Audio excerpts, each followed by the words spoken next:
நேத்து நொன்னன் சீமான் பேசின ஒரு குத்து வசனம், ஐ மீன் பஞ்ச் டயலாக் கூமுட்ட தம்பிகள் மத்தியில குழப்பத்தையும் குதூகலத்தையும் ஒரே நேரத்தில் உருவாக்கி விட்டுருக்குது. கூடவே அரசியல் புலனாய்வு புழுக்கள், மூத்த பீத்த பத்திரிகையாளர்கள் இவங்க மத்தியிலையும் அது ஒரு விவாத பொருளா மாறி இருக்குது. உண்மையிலேயே கூமுட்ட தம்பிகள் குழம்பி போற அளவுக்கு அந்த குத்து வசனத்துல ஏதாவது விஷயம் இருக்குதா?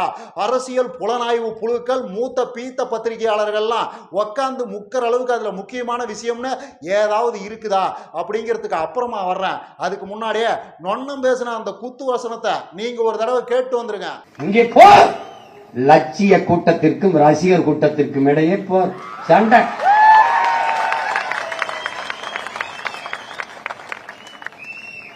தமிழ் தேசியனத்தின் உரிமை விடுதலை என்ற புனித கனவை உயர்ந்த லட்சியத்தை கொண்டிருக்கிற சித்தாந்தமா சினிமாவா? இதாண்டா சண்டை.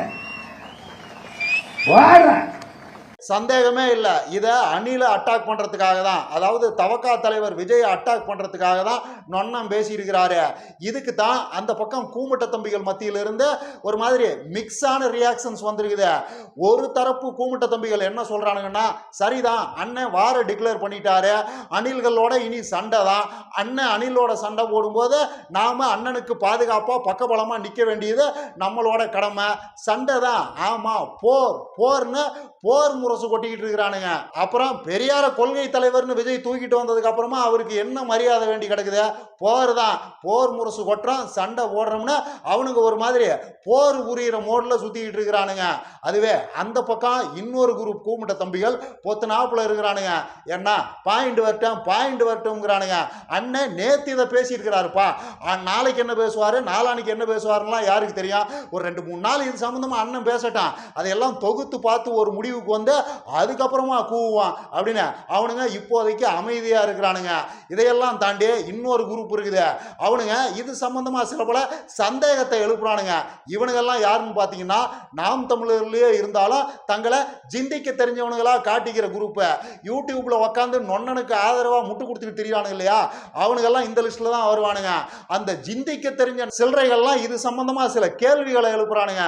அதாவது அண்ணன் எதுக்காக திடீர்னு இப்ப அணில அட்டாக் பண்றாரு, விஜய அட்டாக் பண்றதன் மூலமா நொன்ன சாதிக்க விரும்புறது தான் என்ன, ஓட்டரசியல்ல அது நமக்கு எந்த மாதிரி ஹெல்ப் பண்ணும்னு நொன்ன எதிர்பார்க்கிறாரு, ஒருவேளை விஜய் அட்டாக் பண்றதுனால அஜித் ரசிகர்கள்லாம் தனக்கு ஓட்டு போடுவாங்கன்னு அண்ணன் ஒரு கணக்கு போட்டு இந்த வேலையை பார்க்கிறாரா? அப்படி அண்ணன் கணக்கு போட்டாலும் அவங்க அந்த மாதிரி தான் கணக்கு போடுவாங்களா? பிராக்டிகலா ஓட்டரசியல்ல அது ஒர்க் அவுட் ஆகுமா? அதே மாதிரி நொன்னனுக்கு இந்த பேச்சு அவமானத்தை தானே தேடி தரும். ஏன்னா நொன்ன என்னதான் விஜயை டார்கெட் பண்ணி பேசினாலும், வாய்க்கு வந்தபடி பேசினாலும் விஜய் தரப்புல இருந்து எந்த ரியாக்ஷனும் வர போறதில்ல. விஜய் எல்லாம் வாயை திறந்து நொன்னன் சீமானை பத்தி பேச போறதே இல்ல. சோ பொதுஜன மத்தியில அண்ணனுக்கு இது அவமானத்தை தானே தேடி தரும். ஏப்பா அவர் தான் நீ சொல்ற எதுக்கும் பதிலே சொல்ல மாட்டேங்கிறாரு, உன்னை ஒரு ஆளாவே அவர் மதிக்கிறது இல்ல, ஆனா அவரை பிடிச்சி நேரம் நோண்டிக்கிட்டு இருக்கிற, இதெல்லாம் உனக்கு தேவையா அப்படின்னு அண்ணனை தான் பொதுமக்கள் திட்டி தீப்பாங்களே தவிர அணில திட்டத்துக்கெல்லாம் வாய்ப்பே கிடையாது. இதெல்லாம் நொன்னனுக்கு நல்லாவே தெரியும். தெரிஞ்சுக்கிட்டே நொன்ன ஏன் இப்படி பேசிக்கிட்டு திரிகிறாரு? இது எல்லாத்துக்கும் மேல அந்த பக்கம் புலனாய்வு புழுக்கெல்லாம் சொல்லிட்டு திரிகிறானுங்கல்ல, நொன்னன் திமுக கிட்ட விலை போயிட்டாரு, விஜய் அட்டாக் பண்றதுக்கு உண்டான ஆயுதமா நொன்னனை தான் திமுக யூஸ் பண்ண போகுது அப்படிங்கிறதெல்லாம் கிட்டத்தட்ட உண்மைங்கிற மாதிரி தானே தெரியுது. ஏன்னா அண்ணன் முதல்வர் ஸ்டாலினை சந்திச்சுட்டு வந்த 3வது நாள் இப்படி அணில அட்டாக் பண்றாருன்னா அதுக்கு அதுதான அர்த்தம், அதை நாம அப்படித்தானே புரிஞ்சுக்க முடியும். அப்படிங்கிற மாதிரி எல்லாம் இந்த ஜிந்திக்க தெரிஞ்ச தம்பிகள்லாம் ஏகப்பட்ட கேள்விகளை இது சம்பந்தமா எழுப்பிட்டே இருக்கிறானுங்க. இதை பார்க்கறதுக்கு ஒரு மாதிரி மனசுக்கு மகிழ்ச்சியா தான் இருக்குது.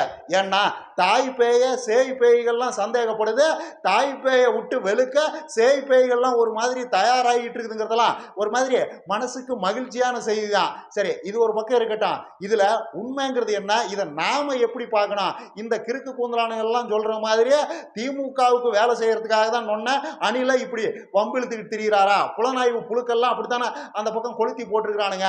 இதை நாம எப்படி பார்க்கணும்னு கேட்டீங்கன்னா, இதுல உண்மையில ஒரு கூந்தலும் இல்ல, நொன்ன நேத்து பொழுது போகாம பேசின பல விஷயங்கள்ல இது ஒரு விஷயம். நொண்ணனோட இந்த குத்து வசனத்துக்கு எந்த முக்கியத்துவமும் கிடையாது. அரசியல் ரீதியா இதுக்கு எந்த முக்கியத்துவமும் கிடையாது, எந்த மதிப்பும் கிடையாது. சும்மா நொண்ண வேலை வெட்டி இல்லாம ஏகப்பட்ட விஷயங்களை பேசுறாருல்ல, அதுல இது ஒண்ணு. அவனுங்க சொல்றானுங்கல்ல, பாயிண்ட் வரட்டும், நொண்ண நேத்து இதை பேசினாரு, நாளைக்கு என்ன பேசுவாருலாம் யாருக்கும் தெரியாதுங்க. அதுதான் ஆக்சுவலா கரெக்டான விஷயம். இதுக்கு அரசியல் ரீதியா எந்த முக்கியத்துவமும் கிடையாது. இதை எதோடையும் கனெக்ட் பண்ணி எந்த முடிவுக்கும் நாம வர தேவையில்லை. நொண்ணனோட ஆயிரக்கணக்கான வெட்டி பேச்சுகள்ல இதுவும் ஒண்ணு. அவ்வளவுதான். இத கரெக்டா புரிஞ்சுக்கணும்னா இந்த பேச்சுங்கிறது எங்க பேசப்பட்டது, எந்த சமயத்துல பேசப்பட்டது, எப்படி பேசப்பட்டது அப்படிங்கறதெல்லாம் தொகுத்து பாத்தீங்கன்னா இது ஒரு வெட்டி பேச்சுன்னு உங்களுக்கு சிம்பிளா புரிஞ்சிடும். அதாவது நொண்ண நேத்து 1995 96ல இலங்கையில செம்மலைங்கிற இடத்துல நடந்த படுகொலையை கண்டிச்சு ஆர்ப்பாட்டம் நடத்துறாரு. அந்த ஆர்ப்பாட்டத்துல பேசப்பட்ட பல விஷயங்கள்ல இது ஒண்ணு. அவ்வளவுதான். அதாவது முழுசா 1 மணி நேரம் 5 நிமிஷம் அண்ணன் நேத்து அந்த கண்டன ஆர்ப்பாட்டத்துல ஆத்துனாரு அவரோட உரைய. அதுல 6 செகண்ட், வெறும் 6 செகண்ட மட்டும்தான் விஜய வம்பு கிழித்திருக்கிறாரு. அவ்வளவுதான். மற்றபடி அந்த மீட்டிங்ல ஊர் உலகத்தையே சுத்தி வர்ற வேலையும் தான் செஞ்சிருக்கிறாரு. அவர்கிட்ட இருக்கிற ஒட்டுமொத்த 9 பஞ்ச் டயலாக்களையும் திரும்பவும் நேத்து ஒரு தடவை பேசியிருக்கிறாரு. அதுல ஒரு டாபிக்கும் இன்னொரு டாபிக்கும் இடையில என்ன பேசுறதுன்னு தெரியாம அப்படியே ஏத்தாப்புல உட்காந்துருக்குள்ள உசு பேத்துறதுக்காக இப்படி கொள்கை கூட்டத்துக்கும் ரசிக கூட்டத்துக்கும் தான் சண்டை அப்படின்னு போற போக்குல பேசியிருக்கிறாரு. அவ்வளவுதான். ஒட்டு மொத்தமா நேத்து அணில அட்டாக் பண்றதுதான் வேலைன்னு அண்ணன் தெரியல. பல விஷயங்களுக்கு இடையில 6 செகண்ட், அதிகபட்சமா 6 செகண்ட் இந்த விஷயத்தை பேசியிருக்கிறாரு. அவ்வளவுதான். இதையெல்லாம் தாண்டி நீங்க நொண்ணனோட கேரக்டரையும் இந்த விஷயத்துல கூட்டு சேர்த்துதான் இந்த விஷயத்தை புரிஞ்சுக்க முயற்சி பண்ணணும். அதாவது அண்ணன் அடிப்படையில வெறி நாய் வகையறாவை சேர்ந்தவர். வெறி நாய்ங்கிறது அடிப்படையில எப்படி இருக்கும்னா, அது எந்நேரமும் யாரையாவது பிடிச்சி கடிச்சுக்கிட்டே தெரியாது. 24 மணி நேரமும் யாரையாவது பிடிச்சி கடிச்சு வைக்கிறதா வேலையெல்லாம் செய்யாத. அது பெரும்பாலான நேரங்கள்ல சும்மா தான் படுத்து கிடக்கும். திடீர்னு அதோட மண்டையில சுரீர்னு ஏதாவது ஏறான். அவ்வளவுதான். அந்த செகண்ட் ஏத்தாப்புல எவன் இருக்கிறானோ அவனை பிடிச்சி கடிச்சு வச்சுட்டு மற்றபடி கம்முன்னு படுத்து கிடக்கான். நொண்ணனும் கிட்டத்தட்ட அந்த வகையறா தான். நேத்து நொண்ண எப்பயும் போலதான் பேச்ச ஆரம்பிக்கிறாரு.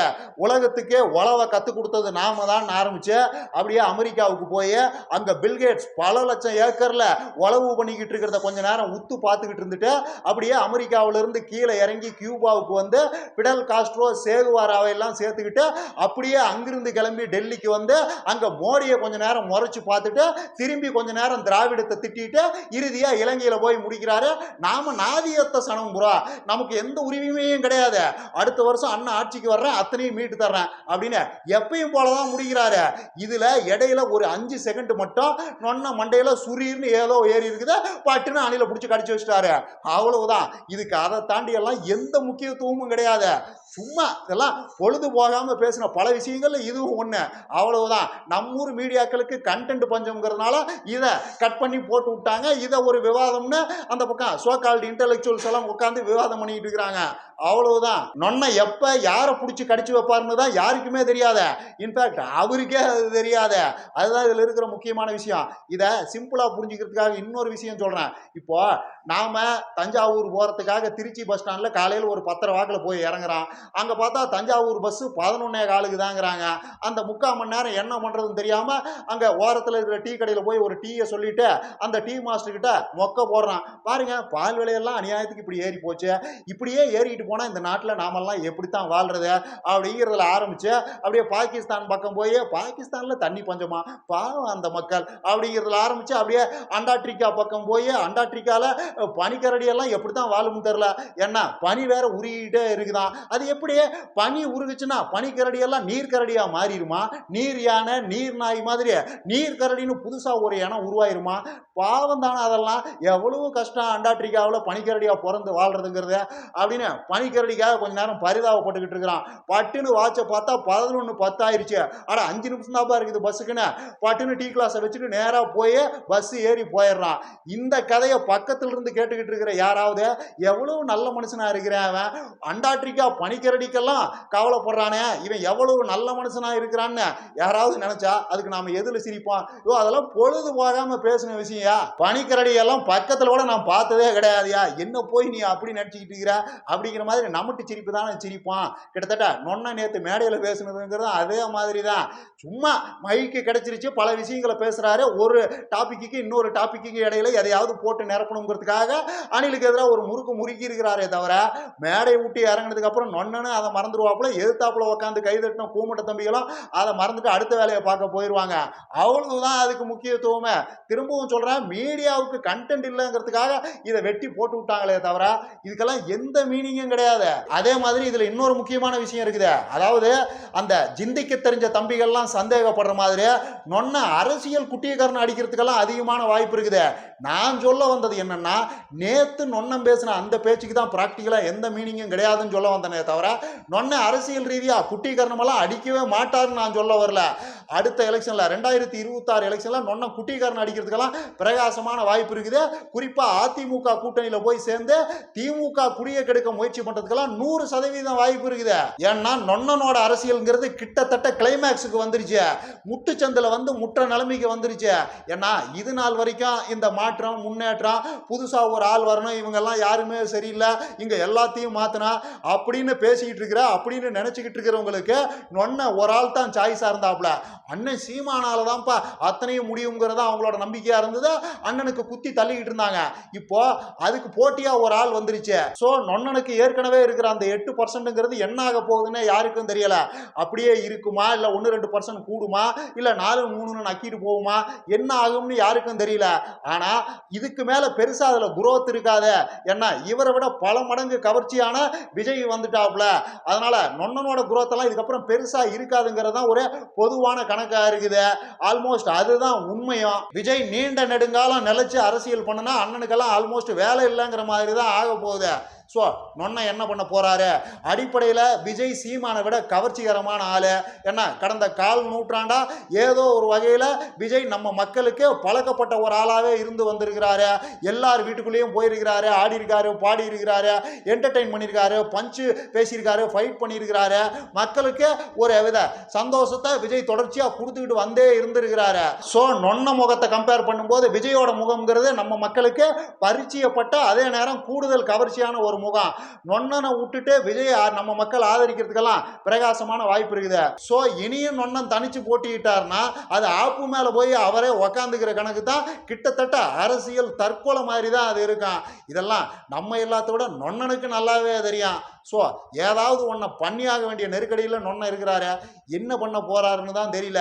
எனக்கு என்னமோ அடுத்த வருஷம் எலெக்ஷன்ல மற்ற எல்லா இன்ட்ரெஸ்டிங் ட்விஸ்ட்டுகளை விட நொன்ன என்ன குட்டிக்காரனை அடிக்க போறாருங்கிறது தான் நெம்ப இன்ட்ரெஸ்டிங்கான ட்விஸ்டா இருக்க போகுதுங்கிற மாதிரி தான் எனக்கு தோணுது. பார்க்கலாம் என்ன நடக்குதுன்னு. இன்னும் நிறைய பேசலாம். லைக் பண்ணுங்க, ஷேர் பண்ணுங்க, கமெண்ட் பண்ணுங்க, மறக்காம சப்ஸ்கிரைப் பண்ணிருங்க.